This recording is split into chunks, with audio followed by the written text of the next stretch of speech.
We out of left field, it's time to get real with all the juicy hot topics that bring appeal. Like who's a Hall of Famer and who's the best team. Number one up on the power ranking, that's a prestige. Man, the outfield is mine, I'm calling left center. My name is Daniac, a name that you should all remember. Yoni, who you bringing on? Who's the guest spot? They better be bringing the A game, come on, let's talk. All right, boys, episode number 7. This is very exciting again. We have a lot to get through today. There's a lot to talk about. We have some promoting to do, and we're going to reach out to the league and let them know all about what we have in store. But before we start, again, unfortunately, I am saddened to have to dedicate this episode on another loss from our softball community. Al Lester lost his mother last week, Zeldy Lester. So we want to send our heartfelt condolences to the Lesters, to the entire family, and may her memory be a blessing for everyone that knew her. Shiv, Federer, we're going to start with the traditional rock, paper, scissors. So you guys are going to do rock, paper, scissors. The winner gets to guess first on the mystery guest hints. So whenever you guys are ready, go for it. All right, Brad. 1, 2, 3, shoot. Okay, that's so a rock, baby. Looks like Shiv took this one. Let's go. Shiv, 1 for 1. Beating Brad is what I do. Beating Brad is just what I do. It's just what you do. Hey, you did it. You did it a couple times in the last week. So here we go. You guys ready? Yeah. Yep. Mystery guest hints coming. Over the years in Exec, this person has many feats. One thing's for sure, he is way too cool for cleats. When he gets upset, his rage is off the charts. His baseball glove is almost as big as Ilan Gelbart's. He will always stick around after a game to chat. You will rarely see him playing a game wearing a baseball hat. He can play outfield, first, second, but never 3B. He is also known for being good friends with Bobby C. Not known for being very fast. Too easy. Not known for being very fast around the bases. This person has played 3 times for the Aces. All right. On the field, bring me my coffee, buddy. On the field, we have to put up with all his shtick, but at the bat, he's like a magician, just with a very small trick. You can never call his heart for game into question. So who is my mystery guest for episode number 7? Bring in my Mercanti buddy, Plotkin. Final answer? Obviously. There he is. Yeah, baby. Yeah. Me and Plotkin were just reminiscing last night. He was my first captain. My first captain, Dave Plotkin. All good. Should I not be able to see all 3, like everyone on the screen at once? Like now, you just go to gallery view. Scroll to gallery view. Like swipe right if you're on your phone. I'm on my phone. Yeah, so it has participants 4. Swipe to the right, you'll see all of us. Swipe to the left on your phone. Left. Sorry. We didn't mention he's technologically advanced or anything. Yeah, Peter, that's right. That's right. It doesn't matter. I don't need to see all your ugly faces at the same time. Just keep on swiping until you get it, because it's there. First of all, welcome to the show, David. Welcome to the podcast. Your first time here. A lot of people said, I got to have Plotkin on. He's going to bring some spice to the show. So here you are. Guaranteed. I just want to apologize to everyone before. Why? I want to get it out there early. I apologize. Oh, okay, good. I like that. We're going to make it a little spicy. Preemptive. I'm going to start out with just the injured reserve list. We're going to go over the injured reserve list. If you guys know anything more than what I have, please feel free to add. We have Bobot, who's still out with a hamstring injury. I'm assuming he is week to week. Shane Goldstein with a strained oblique, day to day, I'm assuming. Week to week. I'm not letting him play next week, even if he wants to. Really? Week to week? Correct. Ryan Frankel has a nagging hamstring injury. I heard he played yesterday, so we'll keep him under GTD as a game time decision. Greg Lozoff, concussion week to week, I'm assuming. He's probably got to go through concussion protocol. We have Bram Schwartz with broken ribs, but he's supposed to be coming back any day now. Ilan Gelbart, elbow injury. He's day to day, missed 2 games at least. We have Rob Kovari with a pickleball foot injury. So he is day to day. He missed yesterday's game. I saw him limping. I don't think he should be playing on Tuesday, but that's just my opinion. We Mine have, too. sorry? My opinion too. We have Tony Ricci. He's high on moth. He's that's indefinite. We have Mally's knee brace, has a broken spine. It's on the 60-day DL. And Steve White with old age. You missed the big one, Yoni. Which one? Lior Benzer, week to week with an Achilles. When did that happen? It's been lingering, but last night he aggravated it and he told me he's out all next week. So because he played last night. I didn't know about that. He played last night. I didn't. I'm decimated. I'm decimated by injury at the moment. Oh, it's okay. You can always have Fink play for you now. You got it, and that's legal as of July 14th. Yeah. So Steve White's a courtesy runner now. Anyone know anything about that? No. Just old age. I don't know. If Plotkin can run, any guy in the league should be running the base. Feeder just took the words out of my mouth. If I'm running, he should take a runner every fucking time. There we go. Speaking about Steve White, I think he wants Ghost Mondo's banned from the league. What are your thoughts on that? Who's going to go first? Go for That's it. a bat. Is that a bat? Yeah. I'll go first. Yeah, at the beginning of the year, runs were really up, but as the season's coming along, I think guys are trying to figure out where guys play and play them a little deeper and stuff. But lately, I think the trend is the runs are coming down. I might be wrong. Yeah, there were some blowouts yesterday, but I'm talking about like actually earned runs. I think earned runs are coming down. Yeah, I don't see it. I don't see it at all. Like we're not going to ban one bat. There's nothing illegal about the bat. Like it sounds a little different, but I got a lot of guys that are hitting really well aren't using it anyway. So I don't think it's even remotely an issue. Yeah, no, absolutely not. Do not ban any of the bats. I know for a fact some people that use it, they ain't doing nothing. So all right, guys. Don't ban the bat. You ban the bat, you should ban the guy that's using it. That's doing nothing. So for our next segment, we're gonna add somebody to the call because we need a few people for this next segment. So everybody, just welcome the next guest who's coming in. Anyone have a guess on who it is? Fogel, baby. There we go. There he is. Master Fogel. Master. All right, Federer, you have 10 seconds to name me 5 Mitches. Do it. Mitch White, Mitch Fogel, Mitch Gajowski, because I have both of them. Mitch Fuchs. Oh shit! I should have Fuchs. But one more. Is there another Mitch in the league that I don't know? There's a guy. Did you say Fogel? There's 5.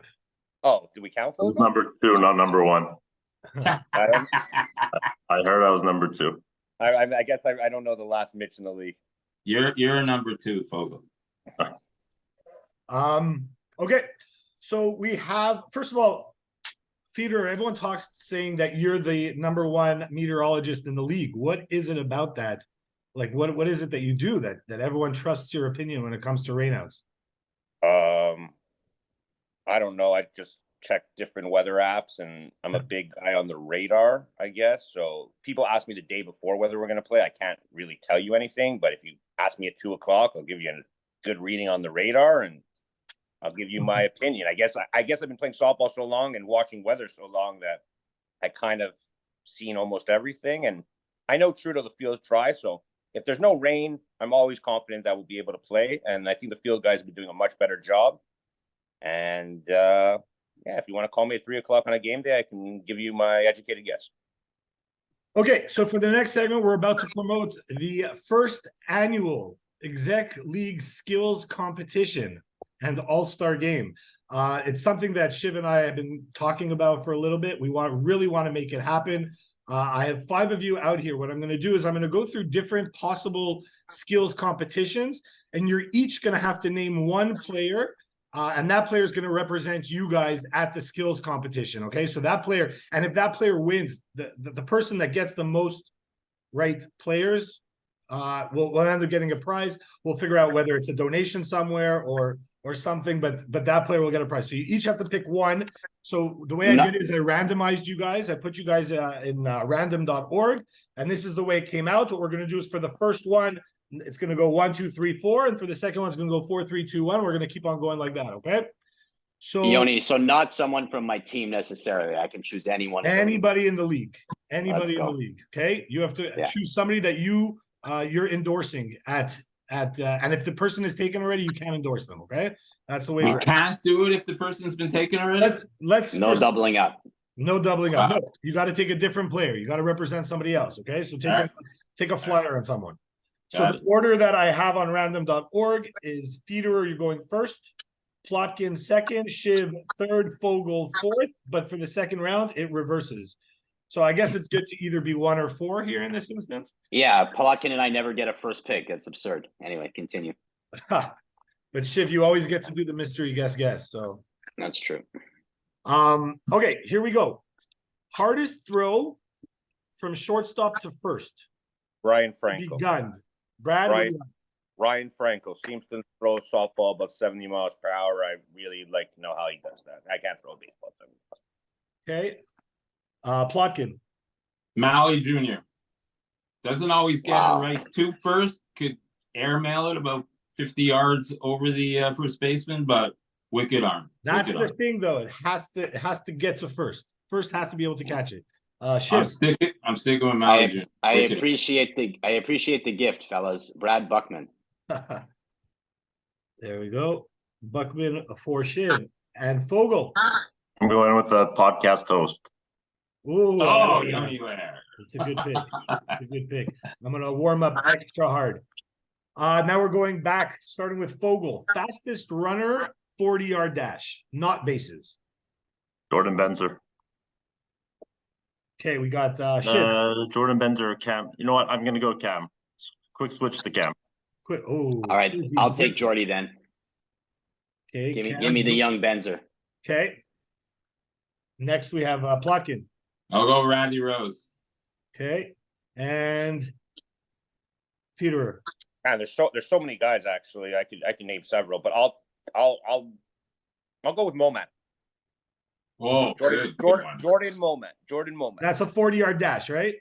Yeah. Now, there's a lot of guys like Salas could probably run in that. And, Shane Goldstein, Brandon too. Yeah. There's a lot of good. Listen, just because these are the only guys chosen, it does not mean that these are the only guys participating. These are just the people who you are endorsing.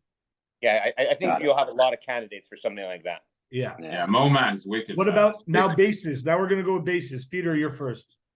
You're running from the home plate. You just got the pitch. The pitch comes in. You start running. You have to that's a mixture of speed and skill. You have to know how to run the bases. Like Darren Teitelbaum knows how to run the bases, but is he fastest? I think Cam would be the fastest on that one, just because. Yeah, that was my pick too. Okay, so you're going Cam, Plotkin. I would have said Cam as well, but you know who runs the bases extremely well? Shane. He runs it extremely well. He cuts those corners. He takes the shortest route. He's an excellent baseball IQ. What's that? Baseball IQ. Shane. I'll take Jared. Jared, that's a good one. Fuck, I was going Jared. Fogel? I was going Jared. Should fuck me. I guess I'll go with Jordan Benzer. Jordan Benzer, okay. Fastest heavyweights. We're talking 240 plus. 240 plus. Fogel. 240 plus. I have to think of who 240 plus. And that's super fast. I mean, 240. It's hard to predict. That's a big number, Yoni. 240. Yeah, guys. I got this. This is easy. This is a no-brainer. If I had first pick, I'd win this guaranteed. You know, it's actually fast. I don't think. I think I know who you're taking, Shiv. I don't. Okay, maybe I forget someone. I don't think he's 240, but Elon's actually fast for a bigger guy. But Elon, we'll give him. We'll put him. We'll give in. you Elon. We'll put him in. Okay, Yoni wins that no-brainer. Not 240, guys. I was okay. Yoni wins that. Yoni wins that no-brainer. Okay, Plotkin. Wow, 240, big number. John Gal's your guy. We'll let you go 220. Go real heavyweights. I'm gonna just because I want his name mentioned, which it probably will be. I'm gonna go Johnny Gal. There we go. John Gal. Okay. John Gal also not 240, guys, but I like the theme of the John Gal. Probably 240. Yeah, 225. 225. 240. What are you, Feeder? How much do you weigh? And fattest on the winter, I get 205. maybe to about 195. No, 205. Thanks, Chip. All muscle. Johnny Gal, I don't think he's 240, but he's. I think there's He's maybe 25. 10 guys in the league that are 240, and yeah, maybe Yoni is probably the best. Yoni's 240, and he's Yeah. definitely Yeah. the How fastest much do you 240. weigh, Yoni? A lot more than 240. Whoa. But as they say, muscle weighs more than fat. There we go. Should we have a question? Who do we think is the fattest in the league? I would No, we should not have that question. Just All to right, now motivate them we're to fat lose weight. shaming on the podcast. Cancel for sure. I Right. love it. Just so it'll motivate them to lose weight. So instead of the fastest, we'll take out the S and we'll have fattest. Fattest. That's it. Okay. Next podcast. Fattest. Feeder, so you for home run derby. And Okay. but keep in mind, if your contestant doesn't show up, you lose the category. Yeah. Is Buckman out here? Is I Buckman think he'll part show. of it? I think he'll show.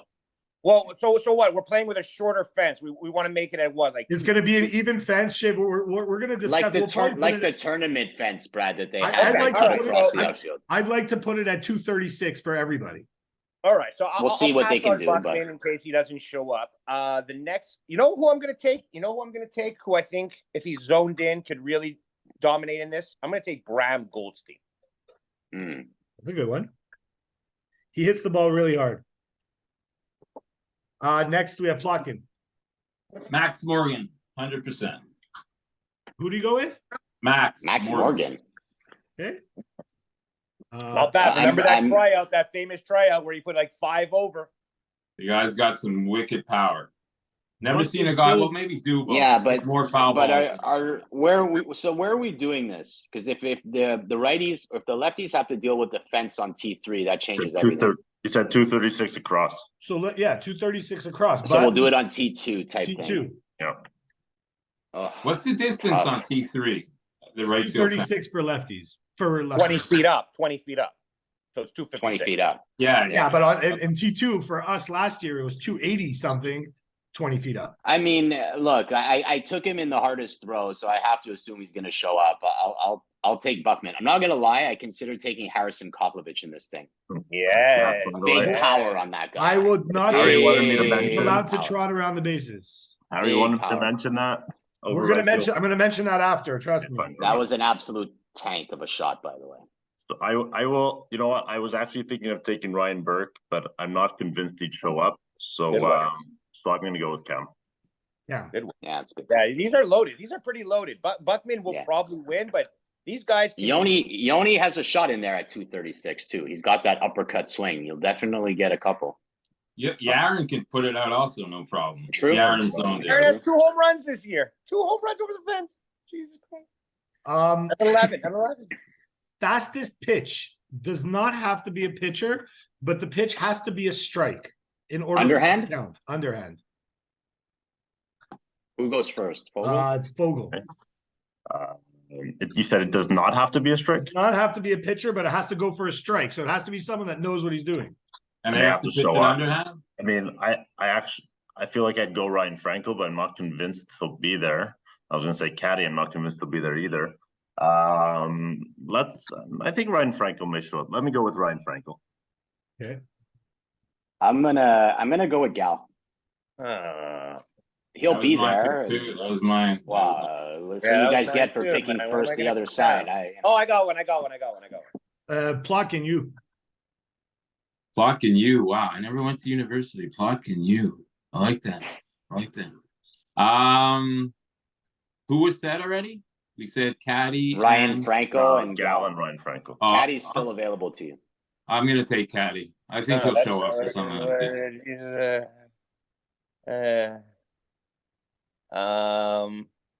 Okay, I have Primo? one. Primo. I have one. Primo. Ryan Burke. I think he could throw pretty hard underhand, though. Yeah. Yeah, Can it's I- underhand though, right? Not overhand. It's Can I underhand. bring in non-league players to participate? Because I'll take Douglas Henry. Yes, Oh, Doug Henry. Is Yes, but definitely remember what I that said. He has to competition. throw it for a strike.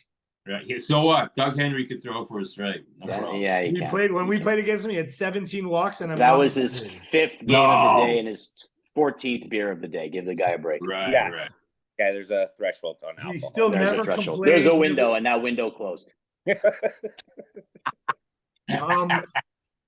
Right we on. did a pitching accuracy, which is what we would do is we would put a hockey net with those hockey targets, and they would have to pitch and knock the targets. They would get, let's say, whatever, 30 seconds. The one who does it the fastest in 30 seconds to knock all 5 targets wins. Who would you take?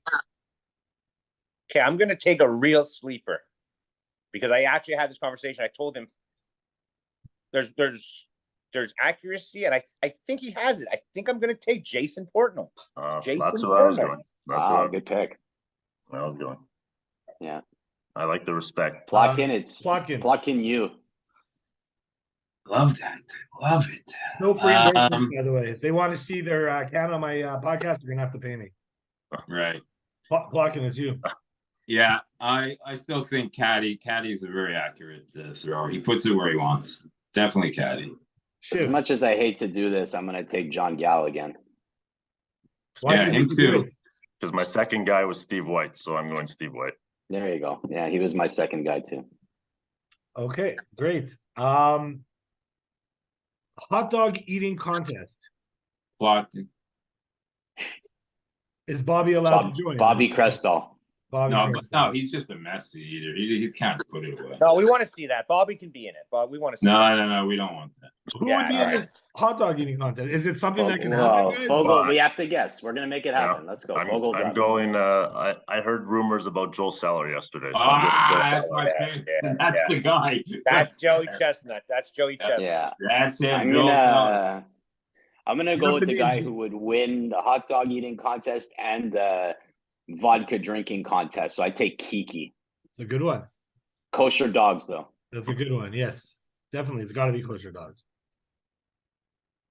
And who's next? Plotkin. I'm gonna go with Cates. I think that guy could put him. Joel's my pick. Cates looks like an eater. Yeah, he looks like an eater. Have you seen that beard? You know what I mean? Like that's the guy who eats. I knew his dad. You have a very good option here. Let's see if you hit I have a couple good options. The two guys who come to mind right away are my boy Mitch Fuchs and my boy Jeff Rosenblatt. Fuchs looks like he slimmed down a little on the offseason, so I'm not sure if he has the room to put down. Gamer when it comes to eating dogs. Yeah. All right, I'll go with Mitch Fuchs. He'll do it for me. So if I had to pick, guys, I'm going to go with Ethan Fagenbaum. Oh, good. I thought you should be good. Probably should be the last event of the All-Star thing. He's a chef. He's in the cook. He cooks. He knows how to pound. Yeah, that's a good one. A lot of people puking. Okay, what are your thoughts? What are your thoughts on having a sophomore versus rookie 3-inning game and then a 6-inning All-Star game? You don't have enough guys for this sophomore versus. I was just about to say that you don't have enough sophomore. There's like 4 rookies. What are we gonna do? Yeah. Well, there's a whole bunch. Okay. I think you put sophomore and rookies together against a vet team. That would be enjoyable. That was actually Darren. That was Darren's idea, so I got to give credit to Darren. How about Darren? And you know what? They could compete. They would have a Malley, Darren. Darren, Talk, Malley. Like there's some guys. Greg Cates. They Logan Franco. They'd have a good team. How old is Greg? They would. Seth Aliao. Logan White. Yeah, they'd be good. They'd be good. How old is Greg? Maybe we should play rookies and sophomores against all-stars. He's mid-30s, Plotkin. Yeah, rookies, sophomores versus vets. Rookies and sophomores an all-star versus vets. I think that could work. That'd be fun. Because they have a decent team, the rookies and sophomores, but a very good. They have the know-how, like right now there's still a lot of touch-ups that need to be done on these amazing players that are going to be amazing, but you can still see that they still have that little, I don't want to say immaturity, but like there's still inexperience. Exactly, that's the word I was looking for. Is there any other category you guys would add to this all-star skills weekend? Feels pretty complete to me. Looks pretty good. Let's get a good turnout and let's answer some questions. The league is supporting this. So Hirsch went and reserved a field for us on August 6th. So mark it in your calendars. Yeah, that's it. In the All-Star game, are there any rules that you would implement just to try them out in a game? Something like stealing bases in the just in the All-Star game. because you have a good catcher behind the plate, I'm assuming. I mean, if you're Faster going to pitches, try a rule, maybe like, allowed one fast pitch per inning that counts. Yeah, but these are You have rules to that'll choose when never. to use it. Yeah, They'll They'll never rules be that'll implemented. Absolutely Yeah. not. Yeah. I know, but They'll just to never make make the it All-Star into the game league. fun, would you do that? Would you add stealing bases? No, No, I they'll like the never league. make I it like in. the league as is. No, if there is one rule change like for this league, I'm saying just 11 Yes, players, not 12. and we could try it out in the All-Star game. Not that it would happen that often. I spoke to a couple of guys on Tuesday, I think, about this. That mesh, the net behind first base on T3, it Live has ball. to be in. It has to be in play now. That No, mesh. makes a difference. Like, I don't, It- You like, know, I think it's they're getting 10 a second feet. anyways, but It's 10 feet behind you. If it hits that, the only difference between T2 and T3 behind first base is T2 has a fence. This is a mesh only because they use the hill for tobogganing and that in the winter they need to take it down. It's part of the field. It won't get tangled. It's not Wrigley Field. It's not ivy growing. You want to take off for a second? Go ahead. Let the first baseman, those balls that dribble by the first baseman and just touch the net, you're getting a double because of that? Full they're of going to crap. second anyways. You're not How going many to Martin. first second. basemen are making the Mitchell, play? you're not. You're not. We've That already ball- spent way too much time talking about the mesh. We'll get this in the offseason. Yeah. Yeah, Pluckin, Pluckin. What about game's on playing the Tuesday. game 11v11 instead of 12v12? Pluckin. Something to think about. I'm a big component of that. This league cannot support 96 players anymore. It cannot. We are turning over rocks to find players to fill 96 spots. We have to be 11 on 11, and it's not a matter we won't be able to find subs. There's so many guys that will sub in this league, play for other teams. You need a guy. This league can support. I'm not saying lose a team. This league can support 88 players. We can't support 96 anymore. It could change next year. All of a sudden, we get some new guys. That come in. Where But are they coming from? Where are they coming from? Exactly. I'm with you, Feeder. In the last couple of years, it hasn't happened. If by some miracle it does, we need more guys to have kids. We need your kid to play. We need Yoni. How old's your oldest son? We need his son. I don't know. Jared's kid coming out anytime the soon? last couple of years, we've seen that we're scrambling to get to 96. And look, I'm not. Well, I'll keep those thoughts to myself. There's guys in the league that I would feel bad. From Hampstead, that's it. Hampstead, tier two, there's just nothing there. It's just very piss poor. And tier one, like I look at the team you're playing for in tier one, I laugh. The 4 or 5 guys aren't playing on that, and the rest are filled with exec guys. So who am I going to go recruit? Richard Rabinovich and you? I think it's a year-over-year thing. You see what you got, you make a decision. Yeah, For sure. But the last couple of years, Fogel, we've been turning rocks over to find players. I mean, you guys were all captains, and you all went to those tryouts on the weekend before it was embarrassing. All right, I don't want to name names that were there to try out, but if that's what we're fishing for to get to 96 players, we're ultimately about making the league better. Soon my time will be up, and that's fine, and let it move on to the next generation. I don't care. The league has to grow. It has to grow with talent. It has to get better. We all want everything in life. We want to get better. We don't move backwards in life. You want things to get better. And unfortunately, guys are going to get thrown by the wayside. But if you want the league to ultimately get better, right now, as I speak, we can't support 96 players. We can't. It's just a fact. We can't. I agree. Okay, guys, we're going to play a little game right now. The games of the week, I'm going to name them off, and I want to play a game called Scapegoat. If you guys were at the game, give me the scapegoat. Why did they lose? Good. Why did this team lose? I want one reason why they lost the game, or in some cases tied the game. Give me some negativity, guys. I want some negativity. I want people to realize they have some work to do. Now, let them realize, and then let them fix it, because you gotta give some constructive. This is because Plotkin's here. But I don't know. I only know a couple that I was involved in. Okay, so the ones I that don't you're know them all. involved with, the ones that you're Okay, involved start with. it off. Coaching Luke Bagel, Mario Feast, 18-18 was the score. Who was the scapegoat? I didn't see the game. You I think Shib was at the Shib, you game. were No? there. One from each team, I guess. I played in that game. Oh boy. For Bagel Bus, the scapegoat is the players who didn't show up because they ran a 10-man lineup that was just not very good, very light hitting team. So any one of those guys that didn't show up is my scapegoat. And for Mario and Feast, I love him. He's a great hitter, but he had a rough game at third base. I'm going to throw out Harry. Sorry, Harry. I love you. Peter, this one's for you. PSB versus Flint, 11-9. Oh, This that was would the 11-9 game. The that first would be one. me. That would be Yeah, me. that would Gave be up you. the 7-inning, 700-run inning. That would be me. That would be me. Excuse me if I'm pointing at Shiv, but yeah, it was him. Well, in my over for me, it's over there. I'm pointing at Feeder. Yeah, he definitely had a rough. Do you still see only one person on your screen, or can you see all of us now? I take it easy there, Einstein. I'm good. Don't worry. Bears versus Ezerzer, 18-10. Scapegoat. Did I see that game? No, I didn't see that game. Shiv, you saw that game. Scapegoat is Zerzer's defense and attitude.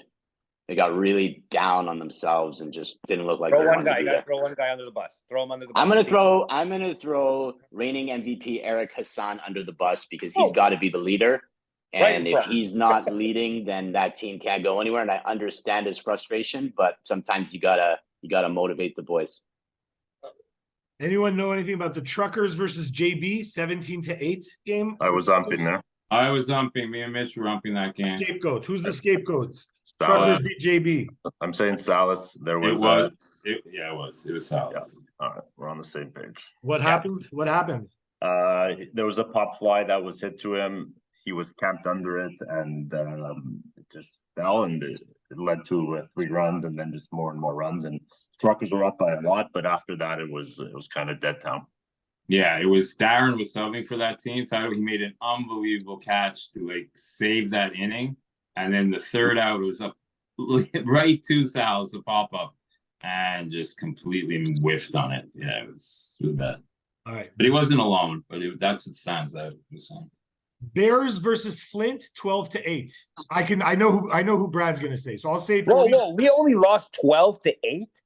Yeah, not Yeah, bad. it felt worse, didn't it? It felt Yeah. worse, but I know who What? which makes your scapegoat even worse right now because your scapegoat probably Yeah, well, led to we were all 3 there. runs. There's two guys. I'm gonna go for right 2B. I'm gonna throw them. No, there's 2 guys. I'm gonna throw them right under the bus. 7 errors in the infield, 4 at second, 3 at third. Epstein and Dubo. We make those plays. We beat that shit team who can hit. And You're not winning a game when Here we you're go. not winning a game when Can 2 I guys. tell you who the real scapegoat is, Yoni? Whoever drafted that dog shit team. That's who the real scapegoat is. See you in the playoffs, Bradley. Oh yeah. Right now, it looks that way. It looks like you guys are playing them in the playoffs, but I don't know. I think the Bears can overtake JB, in my opinion, and I think PSB can also overtake them. But we're all like within a game of each other. So don't worry, we got Darren on JB Consulting taking care of that for the next couple of weeks. Okay, great. If he runs in for the ball like he did yesterday. He needs 1 game to warm up, and then Darren, I'm not worried about Darren. Darren will be neither fine. am I. He's good. He's a good player. He's definitely a really good player. Errors are not often with Darren, but when they happen, they give you something to talk about because they're that rare. Ezerzer versus Mario and Fee, 7-1. I think I was the only one there. Now, I think it was- let me remind you, Ezerzer, out of the last 5 games, they have 7-7, 5-1, runs 4, and they have 1 game of 14 runs, which was against Coates and Luke Bagel Buzz. So It was 6-1, not 7-1. It was 6-1? Yeah. Sorry, my bad. 6-1. So I was the only one that was there. I have a combo. So it was over when Gal and Hassan were yelling at each other. But if you want, I guess, to say a scapegoat, Avi added into, I think, 3 double plays. Impressive. So, Boy. if you want to say one person, but it was over when Gal and Hassan started yelling at each other. In the That's a rare oddity. We will have to go check if that could be a record. No, Peter, I have a question. Yesterday, Harrison hit a home run, T3. He trotted around the bases. It must have taken him 1:45 to get around the bases, and that's not exaggerating. He was going really slow. Your team is losing 6-1, the 7th or 8th inning. What do you do to someone that trots around the bases and makes you watch him?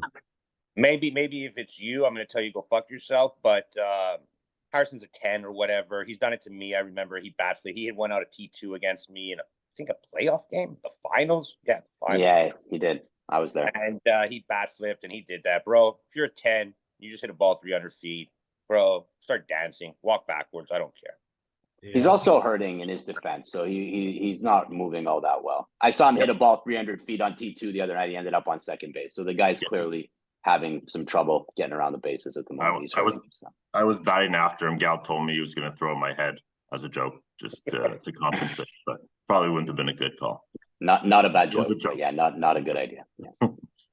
PSB versus Truckers 6-0. Who is the scapegoat? Brad, you were there. Ooh, okay. So we can talk about one thing. So I made a call early in the game. I called Cam out. I was trying to run as fast as I could. Everyone, usually if they're taking a double, I can run with them. Cam, I couldn't. I saw it from the back. I made a call. Highly disputed. Not sure if I'm right. Not sure if I'm wrong. But after that, they didn't hit. So I guess they're saying I ruined their momentum of their game. But scapegoat, I don't know. They just didn't hit. Yeah, you say they didn't hit, Peter. They weren't like lazy pop-ups or lazy grab. They were smashing the ball. We just played great D. They hit. They weren't. They had 8 hits. They had 8 hits in the game. They were hard to wipe off. This was the best game. I researched it. The best defensive game in 3 years. 3 years ago, there was a 10-0 game. LTH over PS. No, it wasn't the LTH over PSB. But there were 2 other shutouts in the last 3 years. One of them was Flint Tropics. Little Bear over Flint Tropics. Little Bear beat them 15-0. That was last year, and LTH over PSB 10-0. But this was the first shutout. This is the first game. I don't know if any of you know, there was 0 extra base hits. Not one player even made it to third base the entire game, and only one player made it to second base the entire game, and that was because of a walk. But I I'll thought tell you they this. said they hit the ball hard. It obviously didn't hit the ball hard. So MVP Peter, you can hit the Jason ball. Portnoy. You can hit the ball hard and make the catches. the bat they were using is the scapegoat. Throw the bat. Jason Portnoy, MVP candidate. Same page. Yes, MVP Jason candidate. Portnoy, MVP candidate. Not only is he batting 500, I kid you not. 509, MVP but candidate. his pitching's been nothing short of phenomenal this year. And listen, he makes it easy on us to make the plays. So kudos to Sub Jason. for me twice, gamer. Nothing. Okay, we to have say about bad a minute, that guy. guys. We have about a minute, and I don't want to be that guy that gets cut off every single week. I want to make it right. So in this last minute, I'm just going to ask quickly, just a quick JB versus Côte St. Luc, 17-2. Shiv, who is the scapegoat? Everyone on that team except Brian Bloomer, who came in and pitched a beauty. Okay, can you tell me, there was one incident where Brian Bloomer apparently was on the floor. What happened? Call at second base. It was a comebacker. He threw to me at second. The throw took me off to the side, but I was able to pick it and hang on. Greg Cates was umping. He was a little blocked. It looked like maybe I had dropped the ball, but I hadn't.